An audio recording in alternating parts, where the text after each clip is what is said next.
Update Radio here on UCY.TV. My name is Jim Funke, and this is Boiler Room Radio. You're going to listen to me and my brother Lance for the next 2 hours. If you don't like it, change the dial. But if you do, you're dumb. What's happening, Lance? Just sweating. Sweating. It was a hot one today. It was up to 100 today. So yeah, that is a no-shitter, man. It was only about 94, I think, got to 94 here today, man, but the heat index was like 105. Oh, my God. That's about like it is here, and that's our normal, typical summer, too. But, last couple of years, we haven't had a normal, typical summer. No, but we got spring, though. We didn't get spring. We jumped straight into summer. I mean, we got like maybe 3 days. Hail, crazy. Yeah. The 70s, we just skipped right over the top of the whole 70-degree days. Whew. Yeah, the thermometer didn't stay long in the 70s before it climbed right to the 80s and 90s, that's for sure. Yeah. And it's kind of, I hope we get a long fall, because I really like that time of the year, I like the Indian summer kind of thing. Well, kind of maybe, but just when we go into fall, I hope the temperatures don't, stay up in the 90s and stuff through September. I want to get some low 80s where you could get up in the morning and it's a little chilly, right? You got to throw a sweater on maybe, and then about noonish, hey, cool, it's nice and warm, let's go out and fish. Because when you're out there sitting on the boat and it's 95 degrees outside, you're like, God, man, it's not enjoyable. Yeah, it's not enjoyable. Right. So, anyway, I want to know, I want to update, and I want everybody else to get updated on what's going on with you, with your leg, with the spider bite. I want to, let's spend a couple of minutes on this, man, because I'm serious worried, dude. Where they did that biopsy, it's huge. There was really nothing there that you could see on the surface of the skin before they did the biopsy. I mean, you could feel the four lymph nodes underneath of it that were infected. Knotted up, but you really couldn't see them. I mean, you had to kind of feel them. And after the biopsy, man, I'm telling you what, it's huge, and kind of push on it, and it's soft in places and hard in places. But I'm going to go in tomorrow. They put me on... you didn't talk to the doctors again today? I mean, they blew you out yesterday. Yeah. No. Okay. No, the stuff didn't come in till late last night, so they looked at it early this morning, and they had to do a consult with an oncologist and one other person, guy who works with infections and blood and whatnot. So they said, no, it's one of the worst cases of a violent reaction that they've seen to a bite in the lymph nodes, the way that they're infected, but... They said try prednisone. Yeah, for at least through the weekend. If it's not going down, then they might, have to go surgery. But all of them said try this first. Try this. This is it. So here we are. It's just practice, y'all. I mean, they don't know what the hell they're doing. Allopathic medicine is clueless to everything on the planet. Yep. Here, try this. Let's see if it works. And if it works, we'll take copious notes, and then we'll know to do that on the next one. And, I was still on antibiotics for like another 2 days maybe, and I was like, well, can I stop the antibiotics? I mean, anything. It's obviously not fixing the problem. Yeah, it's making the shit bigger by the day. Yeah, go ahead and stop that. It's probably doing more harm than good now anyway, so go ahead and throw those away. And I'm thanks, Doc. Okay, thanks. What kind of antibiotic were you on, Cipro? No, it was, I don't know, I threw it away, but it was 3 or 4 different ones. So. Well, save them. I mean, don't toss them in the garbage. Save them for your stockpile. I mean, I've got them on the records, but... I mean, save the pills left over, throw them in your go bag, dude. Yeah, antibiotics come in handy. But I'm going to stop by the doctor tomorrow and at least have him look at it and go, here, look at that, and tell me that that's supposed to happen after a biopsy. So that's the update right now. I'm going to stop back by. They stuck an RFID chip in your ass, man. No, not yet. Reaction to it. Violent reaction to it. That's what it was, man. Biopsy my ass. You stuck a chip in me, fucker. Get it out. Yeah. No, I was there watching them. Saw him bumbling and fumbling. I'm worried, dude. I've been worried since. Not yet. I mean, it'll go away eventually. But 2 weeks in, when you told me it's still getting bigger and it still hurts like a mother, I was like, okay, something's bad. Yeah, something's bad. Yeah. I was thinking surgery. I'm glad they're not going the whole surgery route yet. I was thinking, they're going to cut something out of you. They said they could, if I wanted to go ahead and do surgery, and I'm like, no, that'd be a last resort. So let's try this. And it was a brown recluse PC. Yep. Mm-hmm. It was a brown recluse, got him just above the knee. No, right on the side of the thigh. Well, okay. Between the knee and the groin. Above the knee. Yep. Above the knee. Between his ding-ding and his kneecap. And about 8 inches away from my lymph nodes. Right, and the venom traveled into the lymph nodes and started going to town, I reckon. You know? Yeah. Brown recluse has necrotic venom, so it went in there and ate him up a little bit, having some kind of violent reaction to it. Still. The muscle reaction. Still. It is what it is. I mean, I'll deal with it daily. Just horrible, dude. I feel for you. I really do. I honest to God, I feel so bad for you because you can hear it in your voice. You can hear the pain in your voice when you shift around in the chair. Even when we're just talking, like before the show, when you shift around, you're like, "Oh God." Yeah. So it does. Any kind of friction on it right now hurts. Any kind of thing touching it. Yikes, man.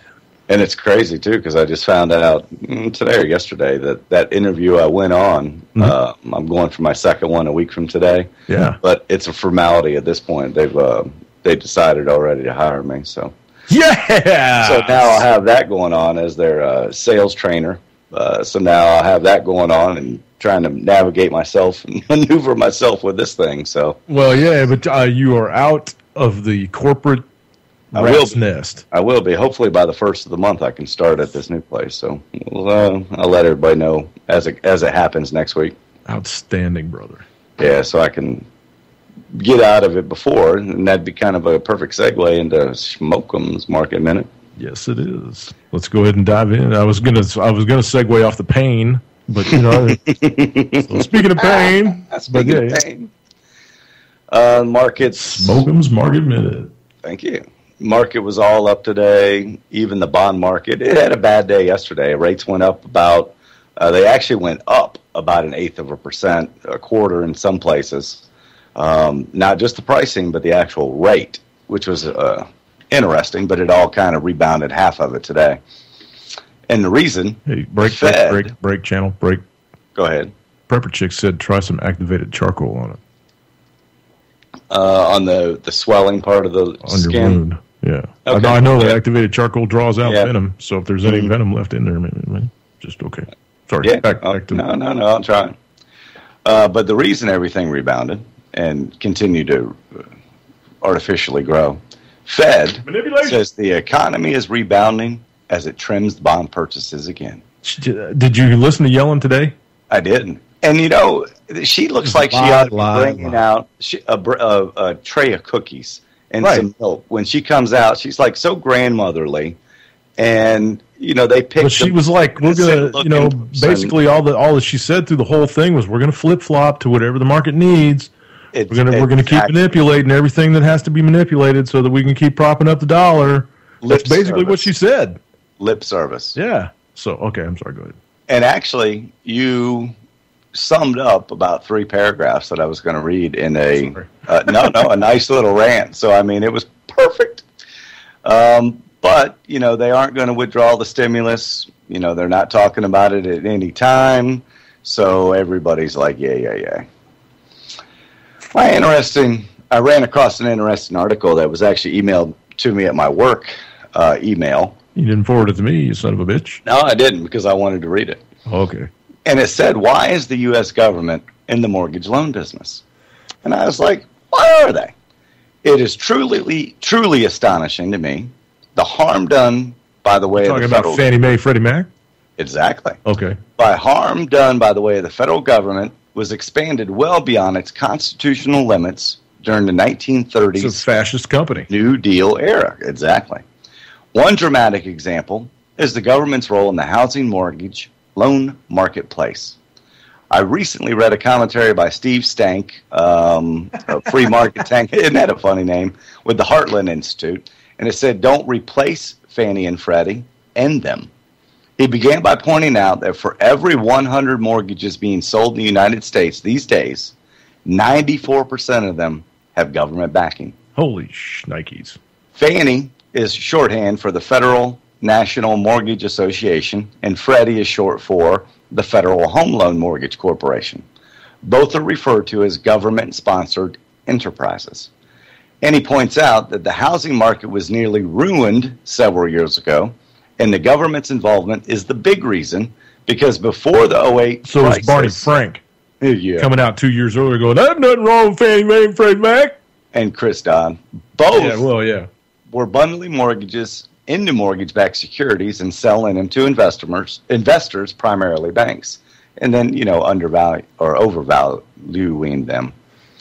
Still, largely unknown to the public, the financial crisis was triggered on September 15, 2008, when the Federal Reserve noticed a tremendous drawdown of money market accounts in the U.S., amounting to $550 billion in a matter of an hour or two. What?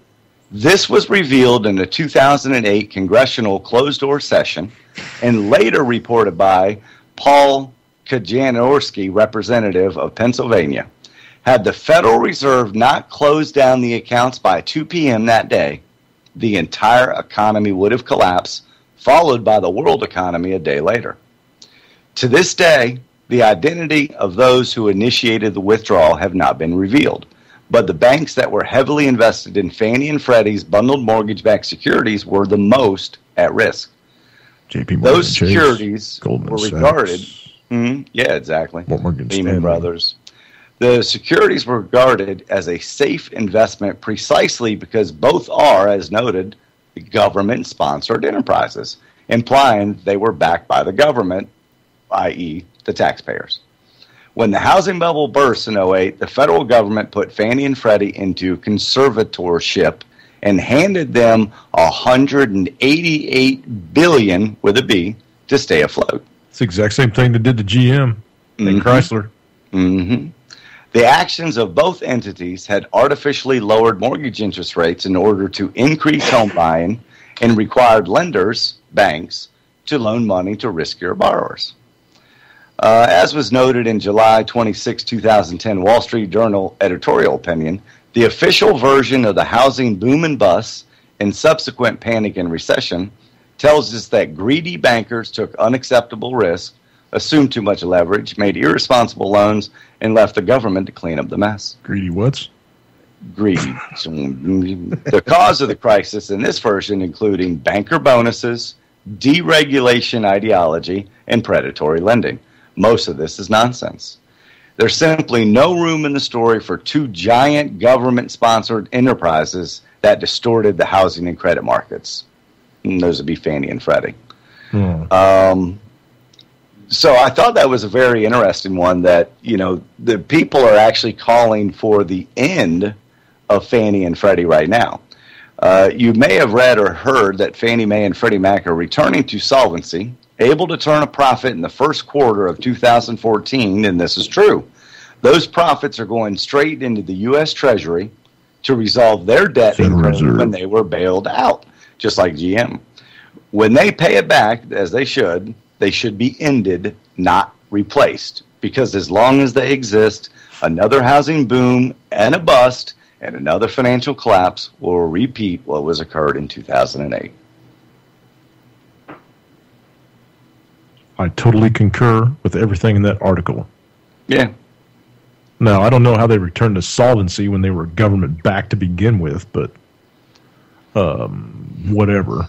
You can word it however you want. They were a fascist company that was government-run and stole money and ruined the economy more than once. They need to go away. And then last story. And then there's Fannie and Freddie, and then there's another one too. Jenny Mae. Jenny Mae, yeah, that's the student loan debacle that's over $1 trillion effing dollars. Well, let me expand on that. Okay. Jenny Mae is also in the residential. They're backing them now too. So yeah, there are certain banks that have the ability to sell to Jenny Mae too. It's just those are banks that are can underwrite their own loans and not rely on FHA, anything else, because Jenny Mae is buying stuff and pooling pretty deep, from what I understand. Crooked fuckers. Anyway. All of them are, And I mean, it's just more ammunition for the abolishing the federal government and going to 50 governors, just like Europe, where you have all different states when you drive through them, different countries. Mm-hmm. And it just, it's more ammunition for ending the Fed. Okay. All of them. What else you got? Pensions. Oh, this is an interesting one. Even mom's waking up to this. All they want to do is steal our money. After 5 days of gains, gold fell yesterday and is seeing weakness again today as some traders see the recent move higher as an opportunity to take profits. There's also an increased risk appetite, as while Asian stocks were mixed, European shares had eked out tentative gains. 401k pension cash negative by 2016. America's sprawling 401k pension system will turn cash flow negative in 2016, threatening disruption for asset managers and selling of equities, according to analysts at Sorelli Associates, a research house. Now, listen to this. Whose pensions? The guys that got pensions in Detroit are already tits up. No, but listen how this is going to play out, and it makes total sense. I was like, okay. I never thought of that. Okay. The $3.5 trillion system attracted fresh contributions of $300 billion in 2012, with $276 billion either withdrawn as cash by retirees or rolled over into IRAs. The IRA market is already larger at about $5.4 trillion. However, by 2016, it forecasts that inflows will be $364 billion and outflows going to be $366 billion. So a deficit of $2 billion. With the deficit only widening year after year as the core of the baby boomer generation retires, contributing to the pensions time bomb. So they won't be contributing anymore after they retire. They'll be withdrawn. This has significant implications for asset managers and other financial service providers. It's going to be a disappointment for a lot of fund managers that have put a lot of effort into the defined contribution pension fund market. So the funds run by such managers, they're seeing this, because do you see how that would happen? Is the majority of the people that have these, are baby boomers retiring, the ones that they're taking out. So I thought that was interesting of them to note that, it's going to go negative at some point. Yeah, so all the bankers are like, oh, God, we got to steal the money now. It's not going to be there. Well, yeah, because it's all based on hedging and, using other people's money to make money. So if it's not going to be a profit, somebody else is going to say, if it's not going to be a profit for somebody, guess what? They ain't going to be managing your money. Nope. Anything else on your stack of stuff? I got some other stuff that's non-market related I can go into later, but okie dokie. We'll jump over here and let's do Vice News today, since it's Wednesday and Scott didn't put out a video because it's not Monday or Friday. Mm-hmm. So we'll hit Vice News today, and then we'll jump over and do Manarino. It's a shorter one. Manarino actually got pretty concise today. Wrapped it up in less than 5 minutes. So yeah. We'll hit these two, and then we'll start down some rabbit holes.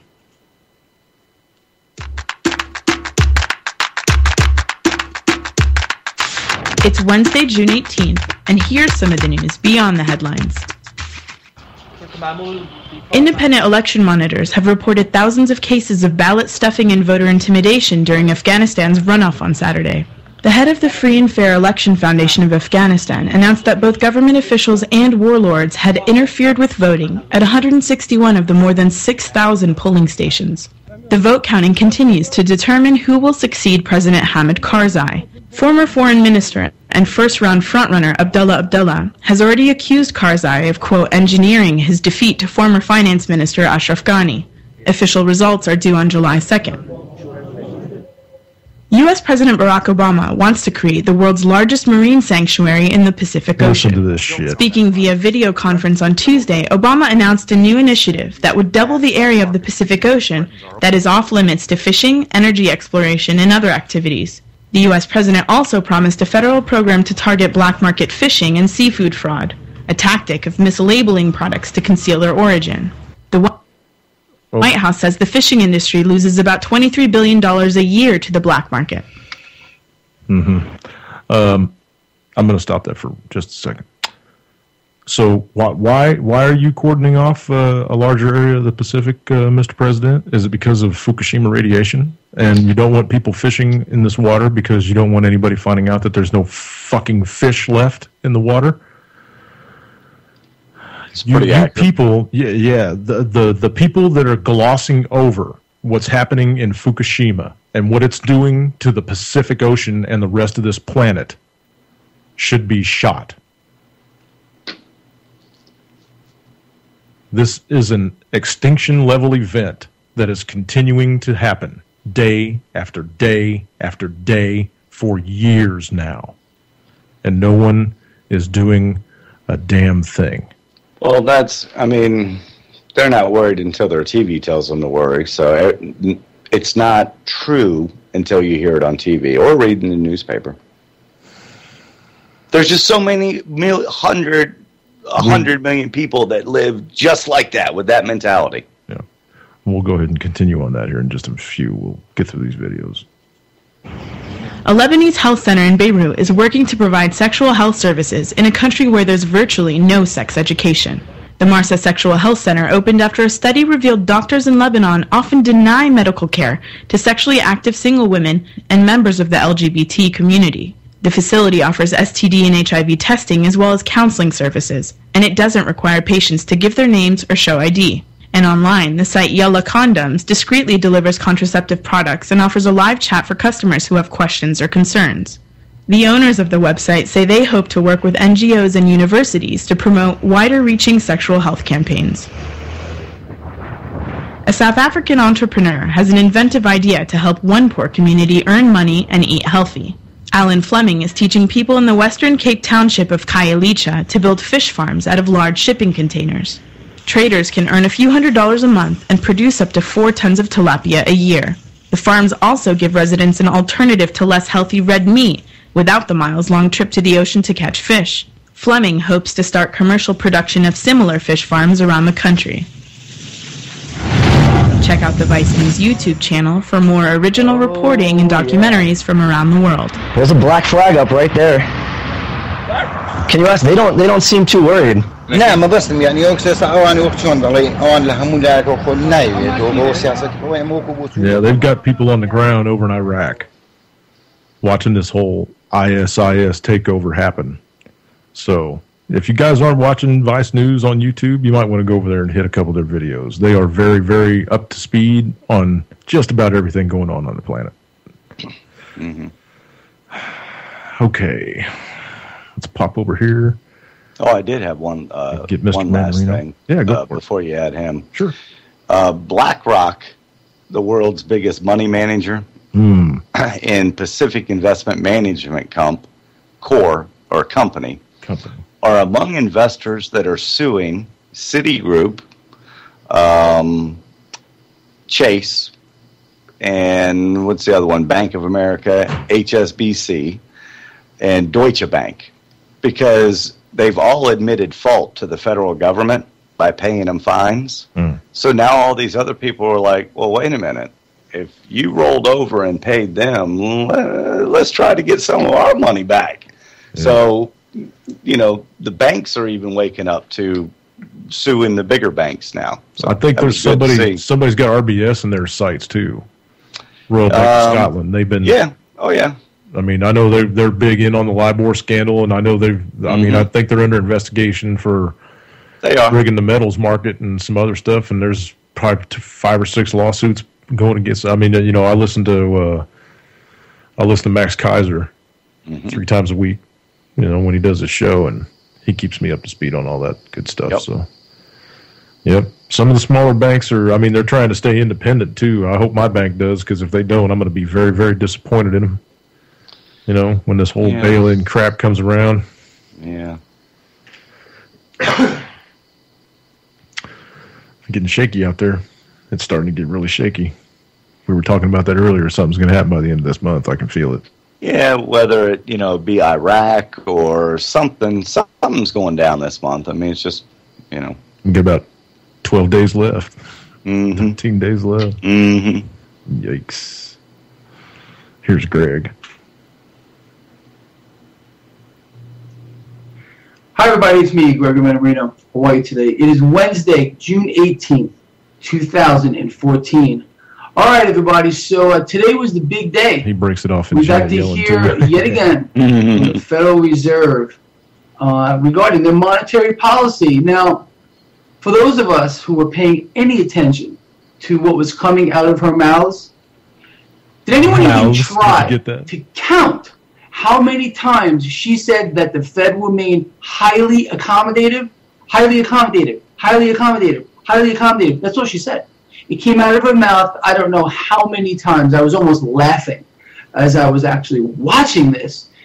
So her signal to the markets, the stock markets, the equity markets was simple, that she will do again whatever needs to be done to keep the market hyperinflated. She disregarded pretty much everything across the board that could possibly have been negative. She disregarded the downgrade by the IMF regarding U.S. economic growth. She disregarded any fears about inflation. Meanwhile, we've been hearing about it all over the place. I think those are the two main things that we need to take away from this. But again, she disregarded a whole plethora of other things. Housing not going anywhere, stagnant wages, labor force participation rate at a 35-year low. I mean, you can go on and on. Get into some of that here. But I really believe in my heart of hearts that what she is trying to convey with every ounce of energy that she has was the Fed will remain highly accommodative, highly accommodative, highly accommodative, which will, again, what will manipulated. Very, very simple. Highly manipulated. It will continue to rob the average person out there, anyone with an interest-earning account, by actually paying them negative with regard to interest rates, any kind of these accounts here. If anyone has a savings account out there, you got to be nuts. I mean, this is the environment that she's created, the Federal Reserve has created, and she is perpetuating. She's doing everything she can, and obviously will remain highly accommodative, meaning she will allow speculation in this market. She also disregarded one of the people that was questioning her did raise the specter of asset bubbles. I don't remember who it was, and I was really happy to hear that. But again, she blew this off. This reminds me a lot of when we heard Ben Bernanke talk about how the issues in subprime mortgages were contained. We're seeing a lot of the same things going on here, and we all understand where this is going. There's no other way out, and the Fed will continue to hyper distort this market beyond the point of ridiculousness, and that's okay for those of us that want to capitalize on this. I did post new positions just prior to her opening her mouth, and prior to the Fed announcement. I was watching the market action prior to that, and I said, hey, you know what? I think it's time to do something here, and I think those positions will do well. If you're interested in finding out what they are, please click on this link below. It'll take you to my website, and as a matter of fact, I'll put a special comment and you can click right on it. It'll take you to my equity list page. All right, people, so that's pretty much it. Nothing really dramatic. As a matter of fact, they're the same. You probably could have taken her last speech and the one before that and just changed a few words around, and maybe, or maybe the dates or the month. I have no idea. And it would be the same thing. It's all about, blowing sunshine up the crack of this market in any way humanly possible. And it just goes back to what I've been saying for the longest time. They will do anything and everything, including propagate war, to prop this up, to prop up the U.S. dollar. All right, people, that's it. I will see all of you tomorrow. Have a super great day. I love some of our listeners, especially some of the ones in the chat room. There's a non in there, 5070. said they use donkeys to deliver ballots. He's talking about over in Afghanistan and some of these foreign countries. And we have jackasses on ours. That is just priceless, man. You need to put that on a card and try to sell it at Walmart. That's priceless. He also said, he or she, I don't know, it could be a she, it's an anon, I don't know. 4th of July would be a good time to crash the dollar. It's a 3-day weekend. It's true. It's true. What do you think about that, Lance? That would have, what's the psychological impact, too? Yes. Our Independence Day, and we lose our independence. Yeah. Or gain our independence because everybody turns against us. Yeah. Everybody's turning against us. Good evening, Mike. SLC Mike said hello in the chat room. I'm going to run over here and say hi to everybody just because I don't do it very often, and I should. Mm-hmm. Dan in Tennessee's in there. Hecty's in there. Jax, Joe Friday, Jules. I love you, Jules. You are the hardest working woman on the internet. MSG is in there. Good evening, MSG. Prepper Chicks is in there. Good evening, Lori. She told you to make a black salve, whatever that is. You might get with her on YouTube or on Facebook, or I don't know if you've got her on Facebook, but get with her and find out. I mean, couldn't hurt, right? SLC Mike's in there. Solvinger's in there. Good evening, Walter. I haven't seen you in a long time. Travid's in there. Good evening, Travid. I haven't seen you in a minute, too. And then a stack of Anons. Holy Nikes. Yeah, I'm one of them. Oh, are you? Okay. Mm-hmm. Was that your comment that I was reading? No. Oh, okay. But I'm not that quick-witted. Good evening, everybody. Thank you for listening to my show. Our show. I need to make a new banner and stuff with your name on it, dude, because you are, I mean, you're like a solid piece, man. You're a solid piece. Oh, come on. Come on. This is Boiler Room Radio with Jimmy and Lance. It's like Johnny Carson show wasn't named Carson and McMahon. It was, Johnny Carson show. Hey, now! That fortune teller was the greatest one that he ever did. Oh, yeah, I loved him. The Karnak the Magnificent. That's it. I always wanted one of those big purple turbans, man. I was going to wear it for Halloween. Funny. All righty. That's it with the videos, so we're going to scratch that. Well, I'm going to jump over here on my tweet on that page. I want to run into this article that you dropped me a little bit ago about the death of the Rust Belt. Man, I'll tell you what, isn't that some crap? Yeah. This is off of the Daily Sheeple. I'm going to go ahead and drop this in chat before I get going on it. And it's a very, very long article. I don't know if I'm going to read the whole thing, but I'm going to hit some high points of it, and we'll go into a little discussion on it. By the way, discussion-wise, 718-717-8296. Phones are wide open.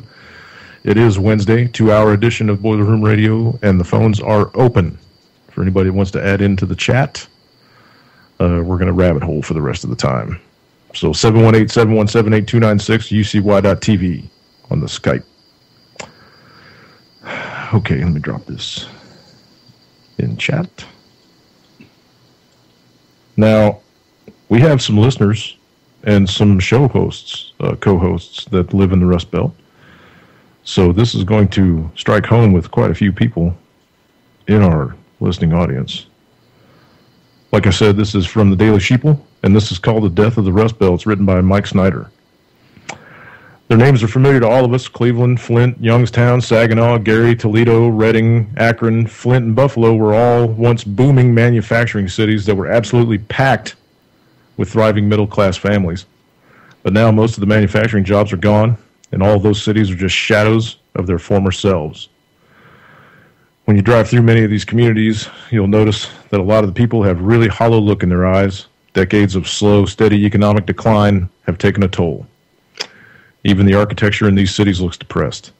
But despite all the decay, there is still evidence that there was once something truly great about these communities. Will we be able to recapture that greatness before it's too late? No. I added that in, by the way.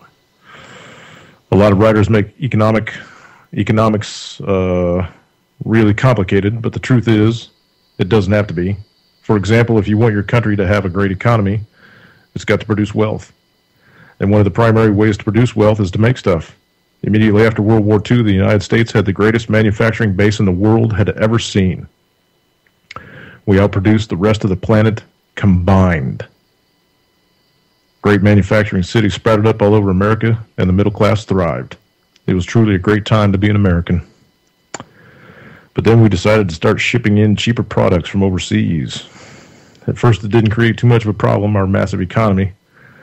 But eventually, the floodgates opened, and we lost tens of thousands of manufacturing facilities and millions upon millions of good-paying jobs. Our labor pool was merged with the labor pool of countries such as Communist China, where it's legal to pay slave labor wages to manufacturing workers. Needless to say, our workers could not compete with that, and our middle class started to shrink rapidly. Today, there are many American cities that were once truly great that are now truly frightening to visit. For example, a recent CNBC article detailed the plight of Reading, Pennsylvania. I'm going to read this quote. In August of 2008, factory workers David and Barbara Ludwig treated themselves to new cars. David got a Dodge pickup, and Barb got a sporty Mazda 3. David made $22 an hour, and Barbara made $19. They could easily afford those payments. A month later, Baldwin Hardware, a unit of Stanley Black & Decker, announced layoffs at the Reading plant, where both worked. David was unemployed for 20 months before finding a janitorial job that paid $10 an hour, less than half his previous wage. Barbara hung on, but she too lost her shipping job of 26 years as Black & Decker shifted production to Mexico. She now cleans houses for $10 an hour while looking for something permanent. They still have their cars. The other trappings of their middle-class lifestyle are all in the rearview mirror. Oh, let's see. I'm going to skip down through this article a little bit. You got any comments you want to make so far, man? No, I mean, it's sad to see, what has gone on to Gratian, but I had no idea how many of those factories, had closed. Some startling numbers, shocking numbers. Yeah, very shocking numbers. Let's see. I'm going to go down here a little bit. Okay, here we go. Gary, Indiana. Just take Gary, Indiana, for instance. It was once known as the Magic City because it was doing so well, but now it's a rotting, decaying hellhole. The following is from an excerpt from a Daily Mail article about Gary. Gary, Indiana, a struggling city 30 miles south of Chicago, along the shores of Lake Michigan, is a prime example of the trend. Known as the Magic City in the Roaring '20s for its spectacular growth, Gary is still home to U.S. Steel's largest plant, but the number of mill jobs has shrunk to 5,000 from 30,000 in the 1970s. Gary's population in 1960 was more than 178,000 people, but it disintegrated to just 79,000 by 2012.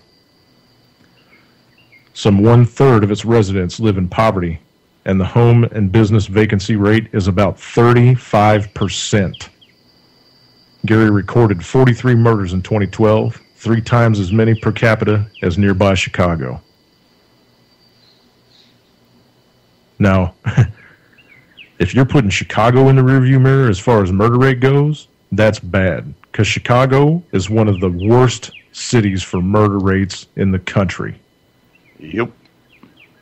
It's a gun-free zone, too. Yes, but was. Wow, yeah. Changed the laws now.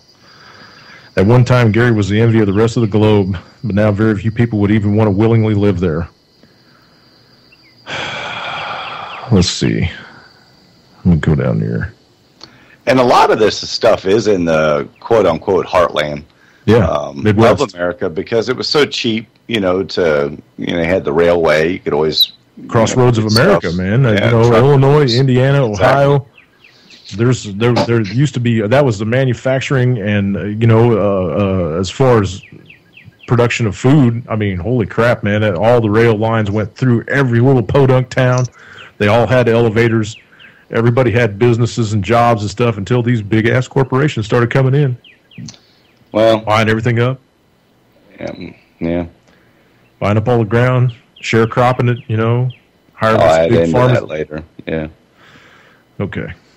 Since 2001, the United States has lost more than 56,000 manufacturing facilities. Not jobs, facilities. That's absolutely astounding. Most of these jobs have gone overseas, and that's what seems like most of our products say made in China these days. They're getting rich while our communities suffer, and we have to beg the Chinese to lend money back to us. It's not even the people making them getting rich. No. It's a select few. Yeah. Meanwhile, we have a permanent epidemic of unemployment in this country. Back in the 80s, over 20% of the jobs in the U.S. were manufacturing jobs. Today, only 9% are manufacturing jobs. 9%. Astounding number of our young men are just sitting at home instead of doing something productive. As I wrote about the other day, 1 of every 6 men in their prime working years, 25 to 54, do not have a job. 1 in 6? I think it's a little higher than that, man. I really do. Also, the percentage of working-age Americans not participating in the labor force is up to 37.2%, a 36-year high.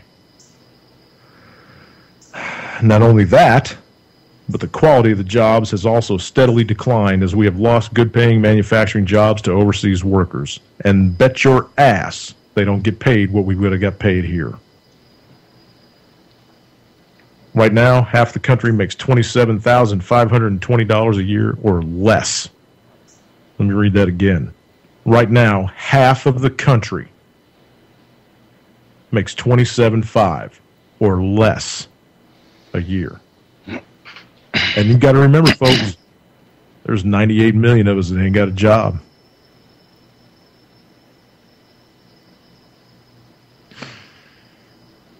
No wonder the middle class is dying, he says. I think they're dead. And of course, there's so much more that could be said about this. For even more numbers about our manufacturing decline, please see our previous article entitled Shocking Facts About the Deindustrialization of America That Everyone Should Know. So click on that. I think I know I dropped the article in chat. Yeah, it's not hard to see if you sit back and look at it that, I mean, importing, it was the decline of America. Yeah. If we hadn't have done that, and, you know, I think we could have made it.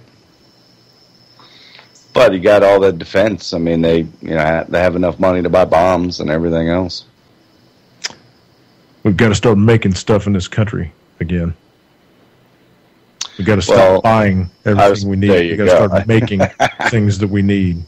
I was going to say, we need to start buying stuff that's made in America. That's the problem. Yeah. And you're not going to find it at Walmart. You know, you're not going to find it at Kmart. You're going to have to search that stuff out to be American made. Yeah. What a sad, sad country. Well, I'll add into that story. If you think about all, been saying shut down the Fed, all these people shut down the Fed, shut down the Fed. Well, if it wasn't for the federal government being implanted in, I'll use my area as an example, many places up and down the East Coast, the Gulf Coast, the West Coast, military bases, big headquarters, hospitals, shipyards. That stuff goes away. You'd be able to write the same stories about all the places that rely on the federal government militarily for their living, and if it wasn't here, there wouldn't be an economy here.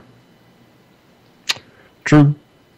I mean, so you have the downside of that, because without military spending, there would be some serious adjustments that would have to be made, because it is the largest profit maker in the world.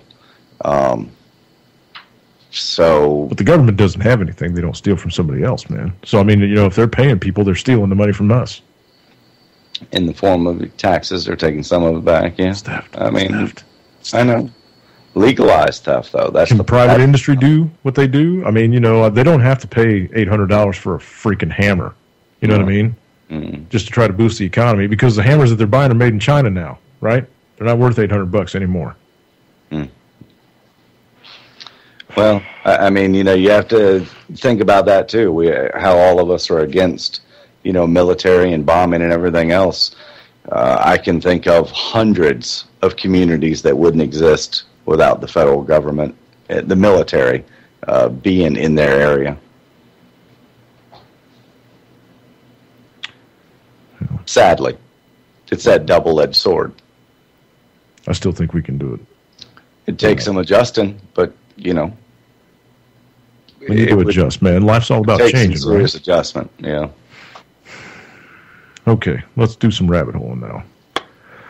I don't know if this will play really well. This is kind of old. It's something that I caught on Facebook today, I think, is where I saw it. And it just goes to prove how manipulated everything is in this country, from our governments down, everything. This is from back in 2003, when we were getting ready to go into Iraq and start bombing the shit out of them for nothing. Weapons of mass destruction. Well, no, they had weapons of mass destruction. Yeah. But Colin Powell had it all in his pocket, in that file. So, we already had all their weapons of mass destruction. Anyway, I'm going to play this video. I want you to listen to these two cats talking.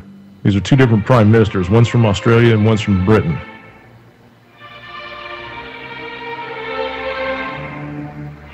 It'll take a minute. Yeah, they kind of got some... It'll play well. Yeah, I'm hoping.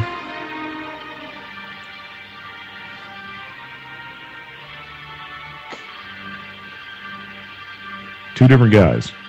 The world judged the Iraqi regime was a dangerous aggressor. In the interest of world peace and regional security, the community of nations required Iraq to surrender its offensive arsenal, its chemical and biological weapons, and abandon its nuclear weapons program. Iraq agreed to comply. The world judged the Iraqi regime to be a dangerous aggressor. In the interest of world peace and regional security, the community of nations expelled Iraq from Kuwait, required Iraq to surrender its offensive arsenal, its chemical biological weapons, and to abandon its nuclear weapons program. Iraq agreed to comply. Iraq continued to find a community of nations which must be addressed. Presents a challenge which must be addressed. It is inherently dangerous to allow a country such as Iraq to retain weapons of mass destruction, particularly in the light of its past aggressive behaviour. If the world community fails to disarm Iraq, we fear that other rogue states will be encouraged to believe that they too can have these most deadly of weapons, and that the world will do nothing to stop them. That is the ultimate nightmare, Mr. Speaker, which the world must take decisive and effective steps to prevent. Possession of chemical, biological, nuclear weapons by terrorists would constitute a direct, undeniable and lethal threat to Australia and its people. The world has tried for years other means, but so far to no avail. We cannot walk away from the threat that Iraq's continued possession of weapons of mass destruction constitutes to its region and to the wider world. In the final analysis, Mr. Speaker, the absolute conviction of the government is that disarming Iraq is necessary for the long-term security of the world and is therefore manifestly in the national interest of Australia. In the final analysis, disarming Iraq is necessary for the long-term security of the world, to the collective interests of our historic allies, and therefore, manifestly, Mr. Speaker, it is in the national interest of this country. Hear, hear. Two prime ministers, two different speeches, 3 days apart, on two sides of the planet. One in Canada, one in Australia. Yeah, they weren't handed talking points from the Bush administration or anything. No, that came from the banks. That's just a little something to let you know how manipulated we've been for all these years. For all these years, people. For all these years. And if you can't see it by now, number one, I don't know how you found this radio station, but, you know, come on. Just wake up a little bit more. Just a little bit more. You know? I know why they've gotten away with it. And I'll have just a little rant right here. Okay, go ahead. You don't rant very often. Why is it so slow? Because you're at the top of the ride. It all slows down. You see, if it's nice and slow and no bad bumps, then everyone on the ride doesn't see what's coming next. Better yet, after you go over the cliff, the statements will be, no one could have seen that coming. It was all going along so well with what we were doing. What we were doing wasn't the cause of the crash. We did everything right, taking you to the top of the ride, which was really great. And then that fast, sharp fall had nothing to do with us. It was gravity. Gravity did it. And we didn't have anything to do with that. What we did was a slow, methodical, not scary one little bit. We can't help it that everyone got on the ride and were complacent as it neared the top. We never planned that. It wasn't part of the plan. The central planners, i.e. Wall Street bankers, continue to do their best to help us, and like all good central planners, when the time comes to obey nature's law, there will be cries of, it was a black swan that could not have been foreseen. Those of you that have been conditioned to accept the tried and true explanation of your planners will readily acknowledge their fallibility and nod in silent acceptance. You'll go back to your GMO swill, high fructose corn syrup, and mile-long buffet bars with the rest of your mentally lazy friends and discuss the latest baseball sports stats to keep yourself numb to your most recent cliff ride to hell. Rather than acknowledge the entire supercycle is just one slow burn down. Oh, sure, that's more doom and gloom crap, dish out by the same doom and gloom moron.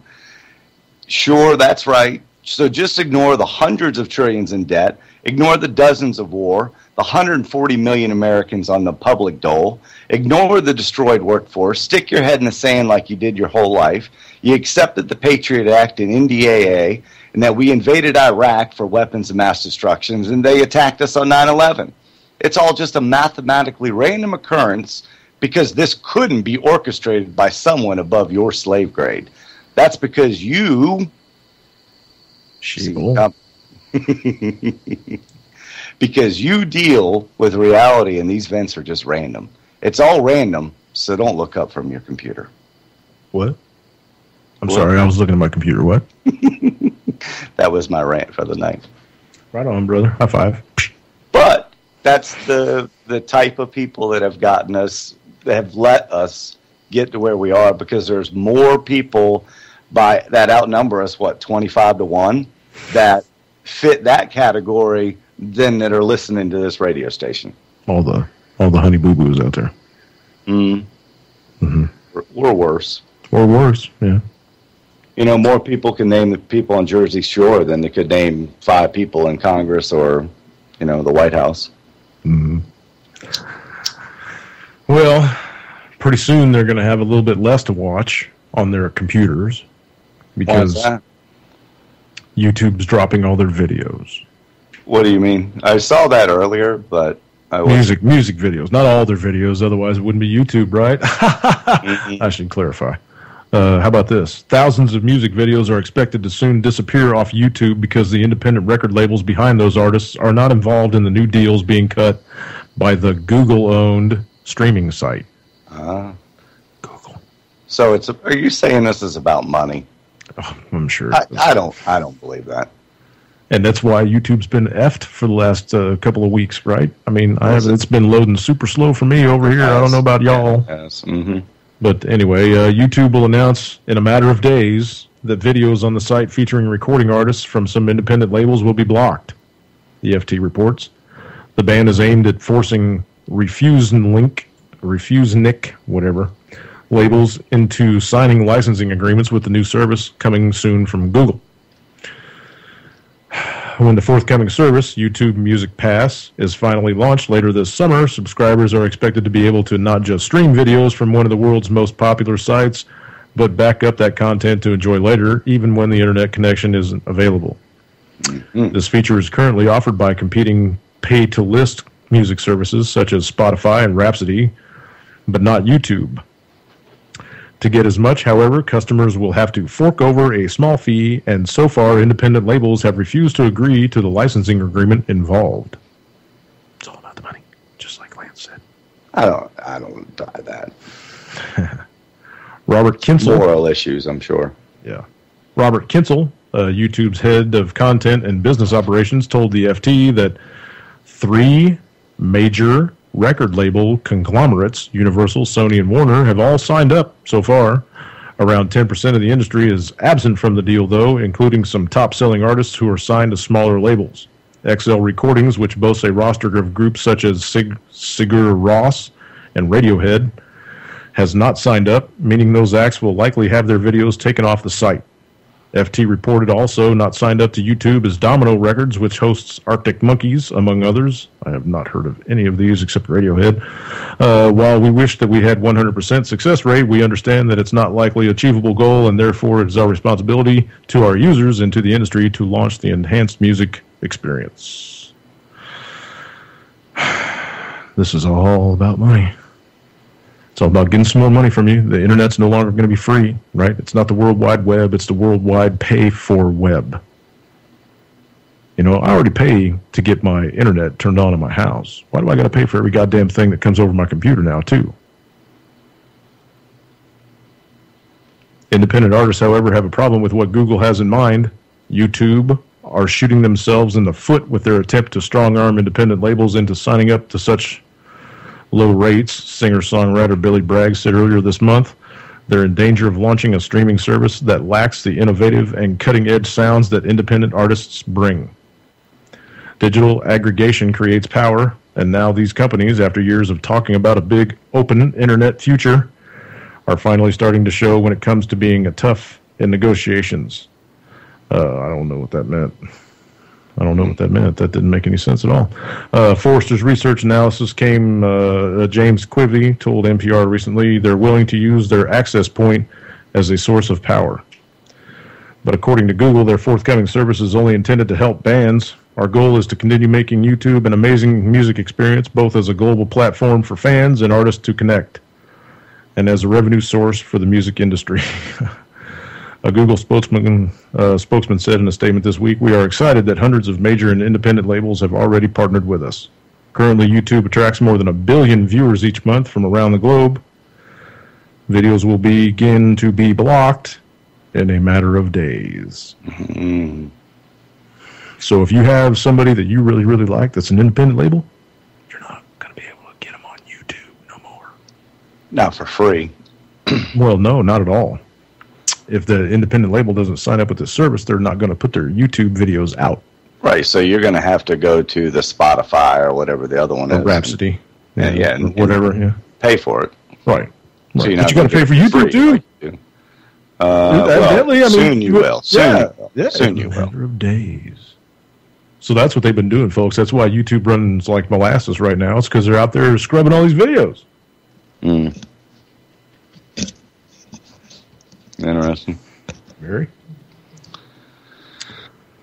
718-717-8296. We're into the second hour of this 2-hour debacle. Radio show. Mm-hmm. 718-717-8296 or ucy.tv if you want to add into the call and talk about anything you want. I got one for you. Go ahead. You were talking about, and it kind of leads into what you were just talking about with the YouTube and the censorship and taking down videos. Do we all realize how close we are to, censorship over the entire internet?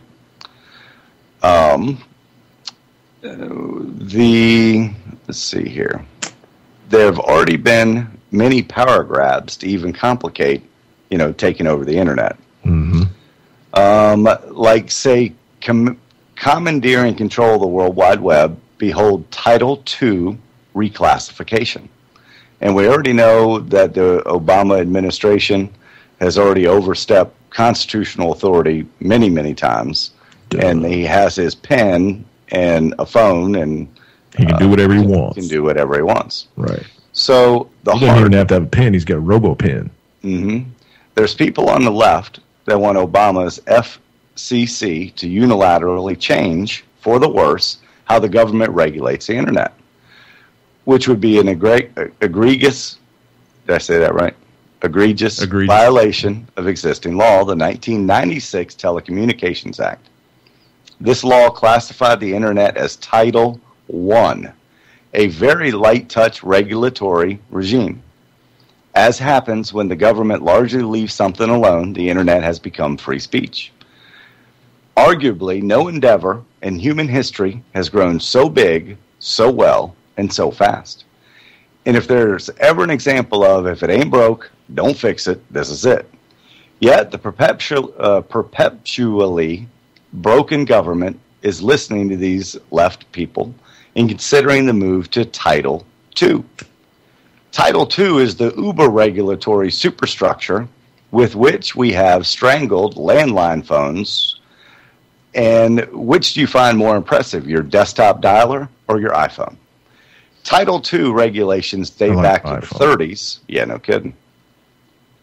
Title II regulations date back to the 30s, so you know they'll be a perfect fit for the ultra-modern, ultra-dynamic, expanding light universe World Wide Web. This would be the most detrimental of all information superhighway roadblocks. Rather than omnidirectional on-the-fly innovation, Title II is a mother may I innovative top-down traffic congestor. Imagine taking a 16-lane Autobahn down to just a grass shoulder. The FCC is looking to do all this so as to fabricate the authority to then impose network neutrality. Net neutrality is socialism for the internet. It guarantees everyone equal amount of nothing. The ultimate goal is to get rid of media capitalists and the phone and cable companies and divest them from control. I'm fairly sure that's not what Congress had in mind in '96. Net neutrality wasn't even created as a concept until 2002. So it's absurd to argue that the law authorized something that didn't yet even exist. And has it stopped the FCC? Nope. They've already twice tried to impose it. And twice the D.C. Circuit Court has unanimously rejected it. Mm-hmm. The FCC's response is now consider a Title II overreach that is light years beyond their previous power grabs. Reclassification is, in fact, bipartisan in its unpopularity. So both sides, everybody in the government, Democrat and Republican Senate, is opposed to this, but they're still considering it. The FCC is still considering it. So be on the lookout. You know, they're paving the road for something here. The ruination of the nation. Until the advent of the internet, I mean, I didn't know the truth. I didn't wake up, you know, and it's woken up so many people. It's a bad source of misinformation, disinformation. But without it, the truth wouldn't be out there, and the corruption that has been exposed by the knowledge, the ability of the superhighway is arguably, you know, what has done it. Yep. And that's why we can't have it no more. That's why they're clamping down. I was about to say, and, you know, they know that. So what better way to be able to stop the truth from getting out there? Control it, just like they did in the 30s, 40s, 50s, 60s, 70s, 80s, most of the 90s, and then it stopped in 97. Mm-hmm. And they could no longer dictate what we were to learn. No. Without having to subscribe to magazines of alternate theories. Oh, man. And porn. Is it going to get... And porn, yeah, that's right. Wouldn't be the internet if it didn't have porn. Darn right. I love my peas and corn. So what... you know, I see stories that give me a little hope now and again.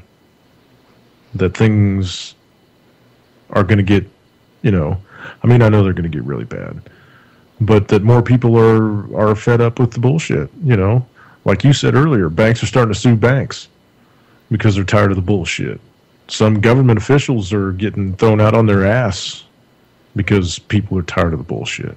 Mm-hmm. This new chick in France that just got elected is tired of the bullshit. She doesn't want to be part of the EU. She knows that Brussels is a bunch of bullshit, and she doesn't want the bullshit.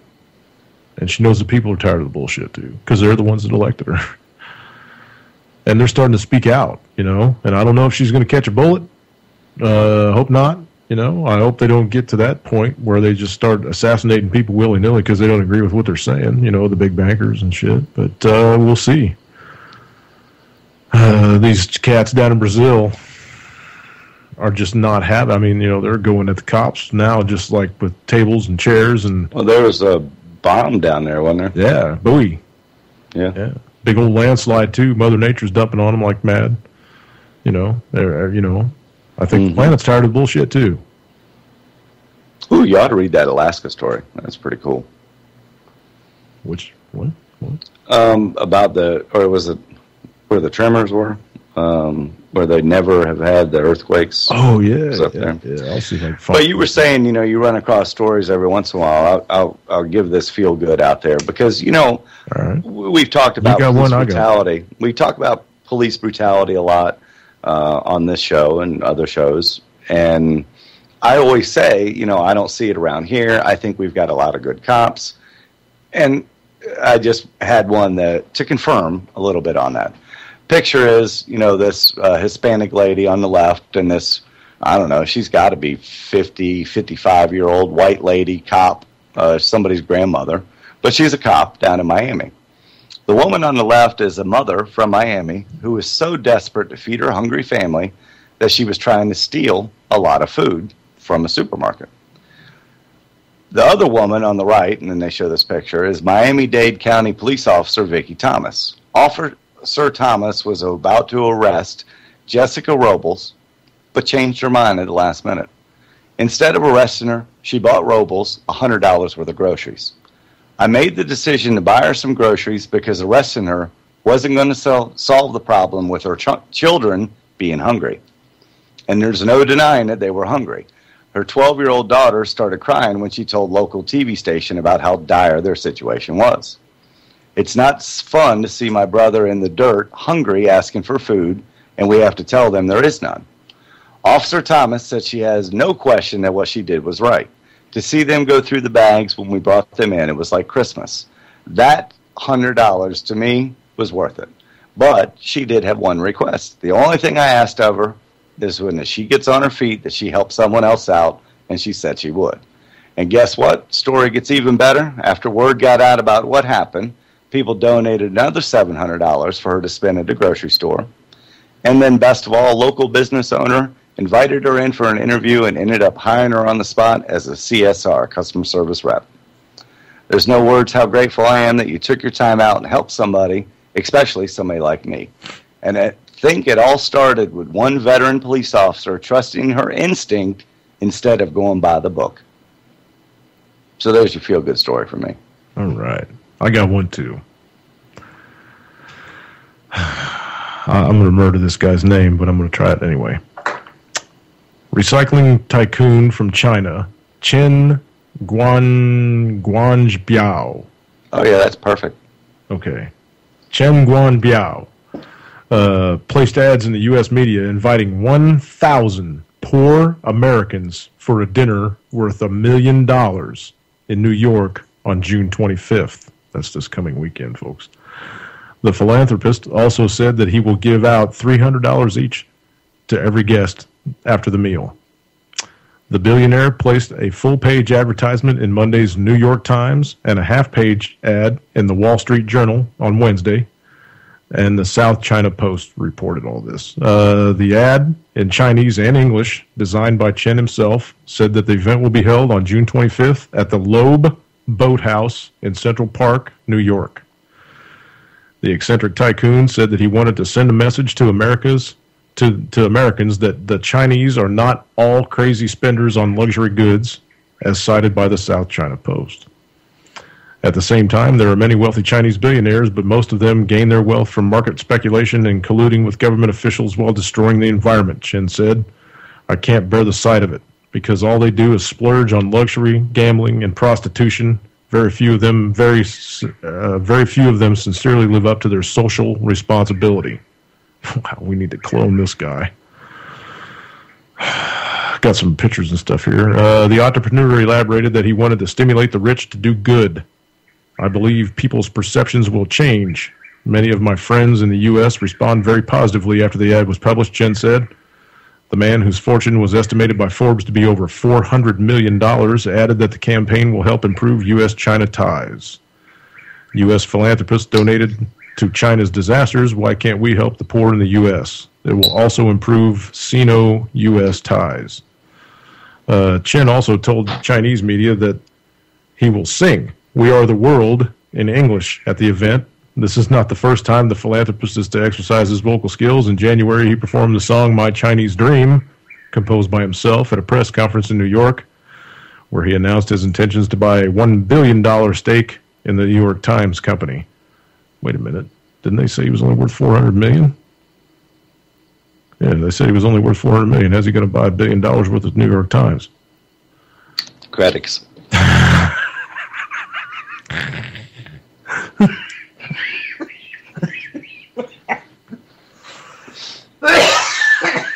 You caught me. I'm sorry, folks. Sorry. You caught me off guard with that one. Okay, back to the story. However, the secret negotiations on the deal, for the purpose of which he is to travel to the Big Apple, were allegedly spooked by his premature announcement and media attention. Among other eye-catching campaigns, the recycling entrepreneur and his philanthropist tried to cope with the heavy air pollution by selling canned air in Beijing and Shanghai in 2013. I saw a story about that one. It was good. The air was allegedly collected from revolutionary regions and bottled in soft drink cans for about 5 Chinese yuan, 80 cents a pop. A can reportedly came in a variety of flavors, including pristine Tibet and post-industrial Taiwan.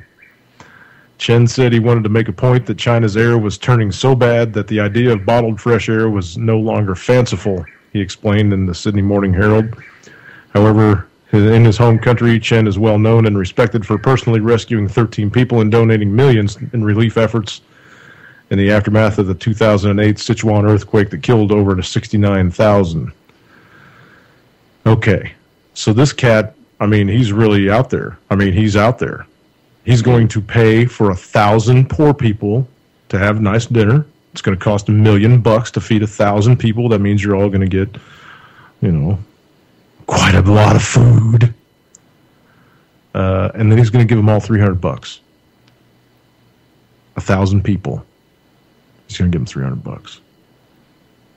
Do the math.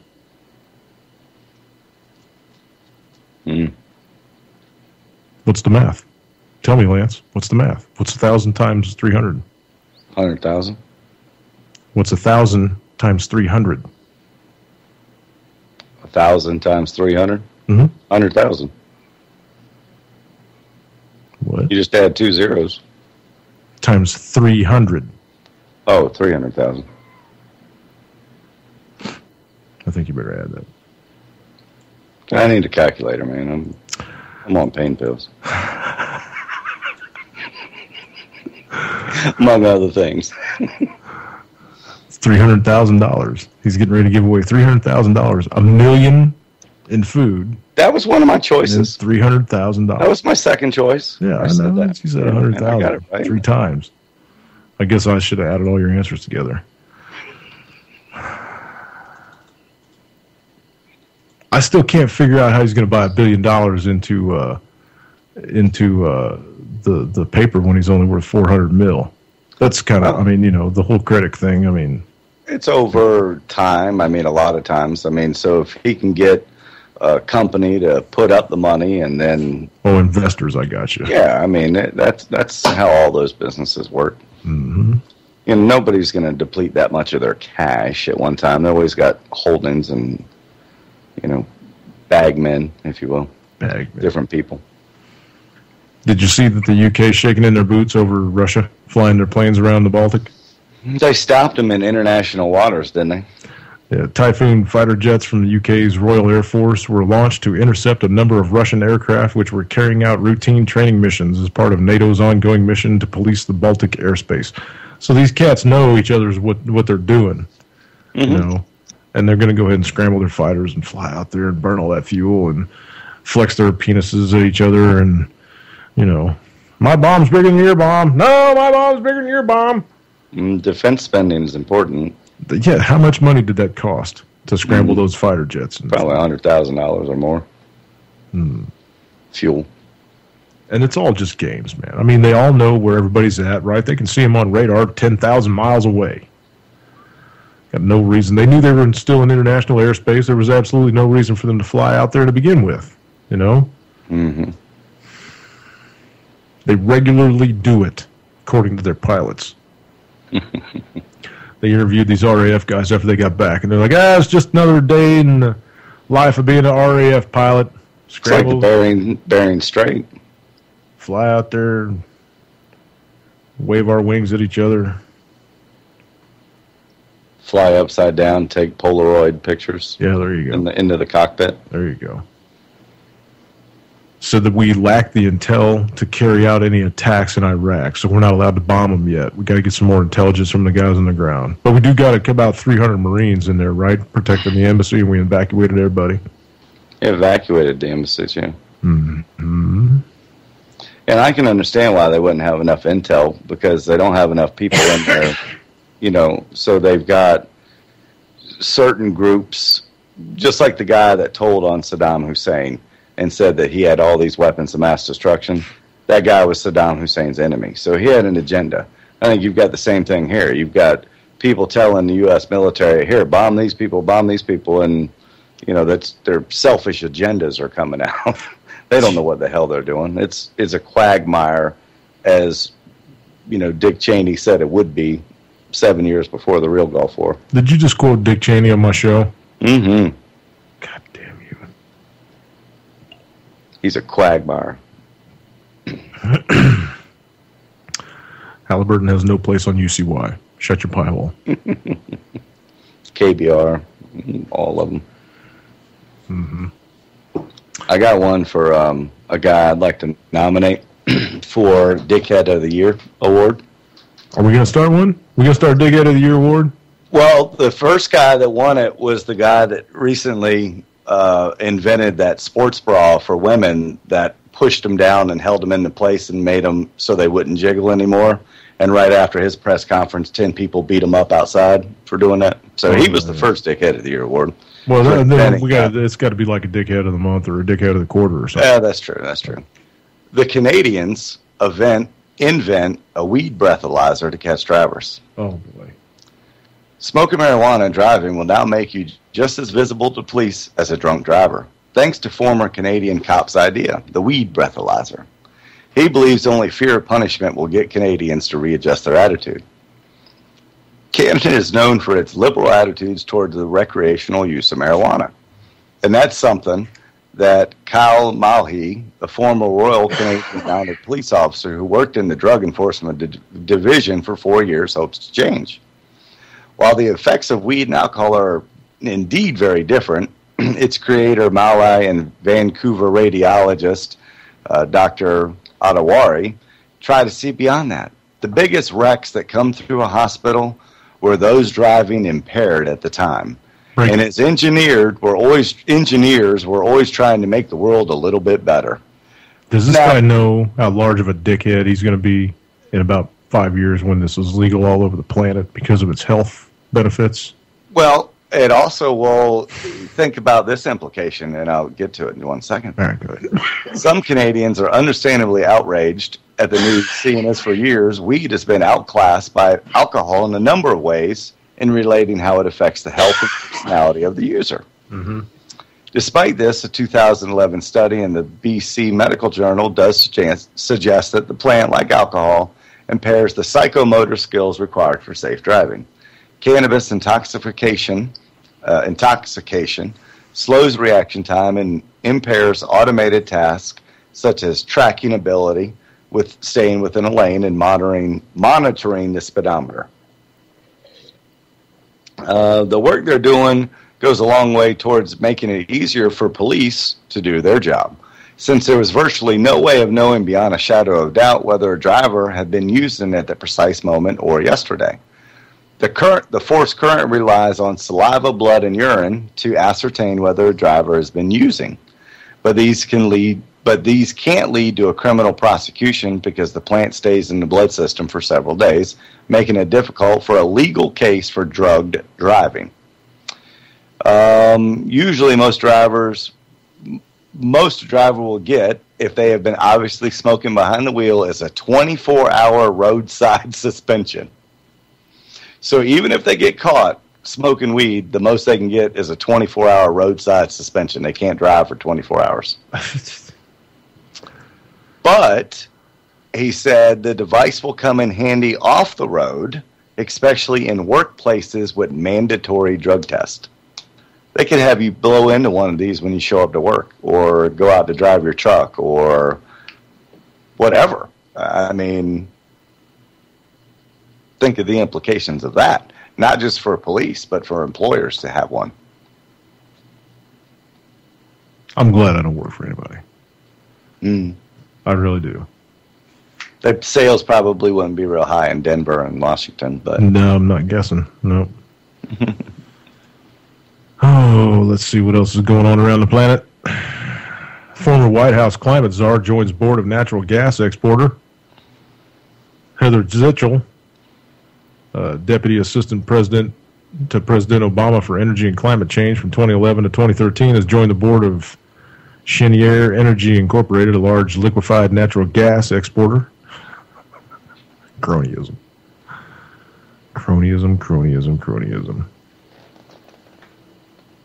Uh-oh. Ebola death toll is up to 337 people. The death toll from the outbreak of Ebola in Guinea, Liberia, and Sierra Leone is at 337 since February, according to UN World Health Organization. Wednesday's update said 47 new cases and 14 new deaths were reported across the region over the last week. Guinea remains the most affected country with 264 related deaths, but the death toll in Sierra Leone and Liberia have recently spiked, reaching 49 and 24 respectively. Would you just drop me? Man? I saw it. Oh, yeah? You want to play Lee Camp? He's always awesome. He is. We still got a half hour left, too, so. Nobody's calling in tonight. They don't want to argue with me. Why? Do I argue with everybody, man? Come on. Do I argue with everybody? No, you usually give them their piece. Yeah. I try to anyway. Yeah. I'm just not feeling it tonight for whatever reason, dude. I don't know why. I really didn't even want to come on the air tonight for whatever reason. I have no idea why. This is just, I think this whole shit's getting to me, man. It's a shift, man. It's a shift. Did you read that article that I dropped to you earlier? And I said, man, I hope this is true. And, it just talked about a shift that is happening in humanity. I mean, there's the weirdest stuff is coming out in people. They're having feelings they can't explain or whatnot. I don't know, man. I don't know. I'm just not. I don't know. I told somebody the other day, I'm standing on the edge of this hole, and I'm watching somebody dig down in the bottom of it. You know what I mean? Is this metaphorically, or you're actually watching them? No, this is metaphorically. Oh, this is how I feel right now. There's this person, and they're digging this hole for themselves, and I'm standing on the edge of the hole. I'm yelling at them as loud as I can. Stop digging, man! Stop digging! Stop digging this hole for yourself. You're never going to get out of this fucking hole you're digging for yourself. Stop already. You can see what's going on around you. Everybody that you love is telling you what's going on around you. And you can't stop digging this hole for yourself. We're trying to hand you a ladder. We're trying to throw you a rope. We're trying to do whatever we can to get you to stop digging this goddamn hole for yourself. and they just won't stop. And it's really got me super bummed, man. You know, for the last couple of days, I've been super bummed about it. I gotta just walk away, though. You know, I gotta walk away from it. I think I'm to the point now where I have gone as far as I'm willing to go. You know what I mean? I do. So, I don't know. I apologize, everybody. I apologize. I don't really like throwing out all kind of nasty shit, but, you know. Yeah, I mean, emotion affects our energy, balance of energy more than any other emotion. Yeah, you know that as well as I do, but yeah, Chuck said that 718 numbers aren't working, by the way. He tried calling in twice. I've got them received normally. Doink, doink. Receive normally. Nothing else I can do, man. I got them set to receive normally. I'll go down and forward the calls, and then I'll say no, and then I'll go back to receive normally. And there we go. Try again, Chuck. 718-717-8296, man. You know, should be working. Jules, did you pay the bill? Just kidding. I think they were working earlier. I'm pretty sure Dana got a call on her show, didn't she? I thought I heard somebody calling in. Anyhow. Well, I told him just call in through Skype, so. He's on the phone. He's on Kim's phone, so I don't know if she's Skype on. I don't know if she's got a smartphone or not. She might not. I don't know. I'm Skyping with him, so I figured. Oh. Anyway. So yeah, I tried to go over and load a Lee Camp, and YouTube will not load now. The web page is not responding. Click force reload.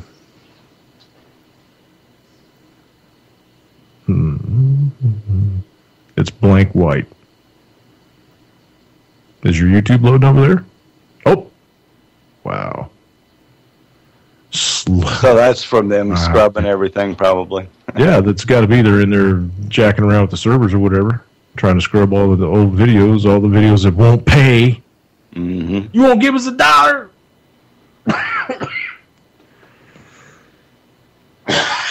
Ridiculous, man. And Google wants to own the whole goddamn internet now, right? Well, I mean, they pretty much do. I mean, there's people that still use Internet Explorer, but I mean, I use Google Chrome for just about everything. Have you ever clicked on a Google ad? Ever? Mm-hmm. Well, only because it's when I do a Google search for something that I'm looking for, either on eBay or Walmart, for the next few days, those ads, pop up on the side. Have you ever clicked on one? Yeah. I've never clicked on an ad on YouTube. I've never clicked on an ad on Google. I've never clicked on an ad online. Yeah. If I search for it, I go looking for it, then that's, but no, the little pop-up. Well, a lot of times I can't understand how Google made so much goddamn money. Well, because I figure it already knows what I'm looking for, and it's going to try to search out the best deal for me. So I'll at least look at what site it's going to direct me to, because if it's $10 cheaper there and the shipping's the same, or it ships to store or whatever it is, hey man, I just saved $10. That's a 6-pack of Sam Adams.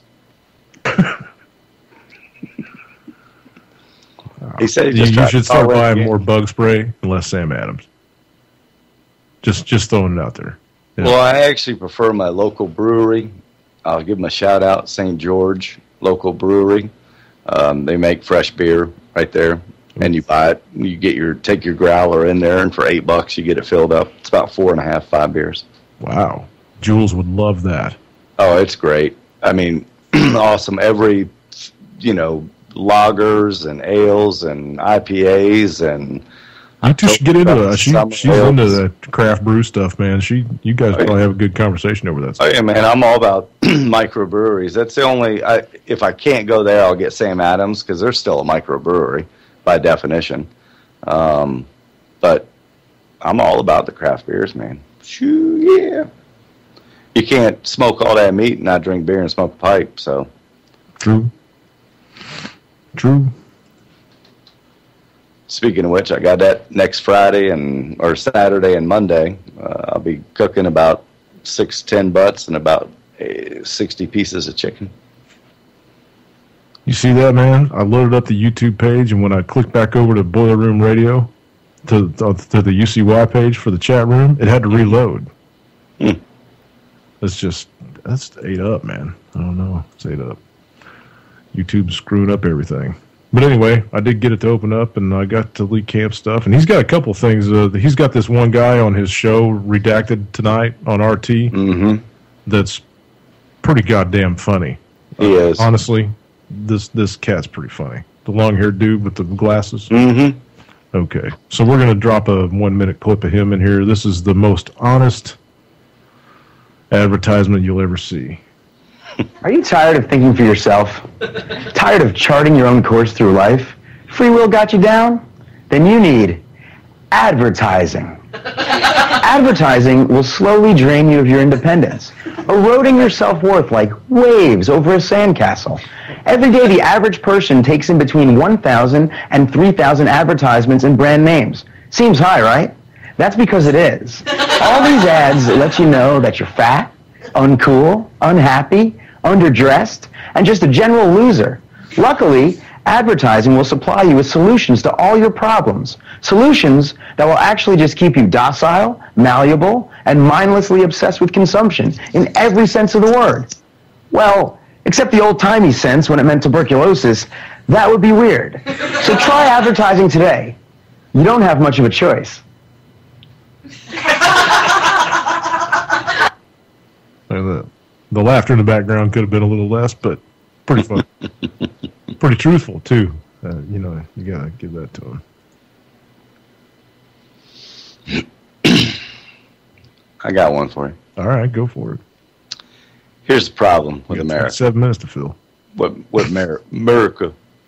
I just went over to AOL.com because I do have an AOL email address that I have all my spam and shit go to. But here's the stories. Obama may not need permission on Iraq. Benghazi terror suspect talking. And then it goes downhill from there. Reigning World Cup champs send their early exit. Are you ready for a new credit card? Remember this adorable Harry Potter star. Croatian star returned cup team to win. Miles of land left scorched and charred from a fire. Teen stowaway breaks silence on his strange trip. The patent office lowers the boom on the Redskins. This is news. I saw that. This is news.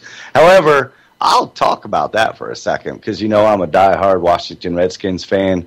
Sheeple all the way. And for my Redskins, I've got a shrine in my house, actually, to all my Redskins paraphernalia that I got. And I think it's the most ridiculous thing ever. You like Dallas. Oh, no, I hate Dallas. No, I hate Dallas. Dallas Cowboys, Jerry Jones, bunch of criminals. That's what I call them. But, the patent office removed 6 patents or whatever it was. So now it means everybody else can print the logo without any harm or stuff. But then I read the article or the letter from the Redskins, and they were like, look, this has been tried twice before.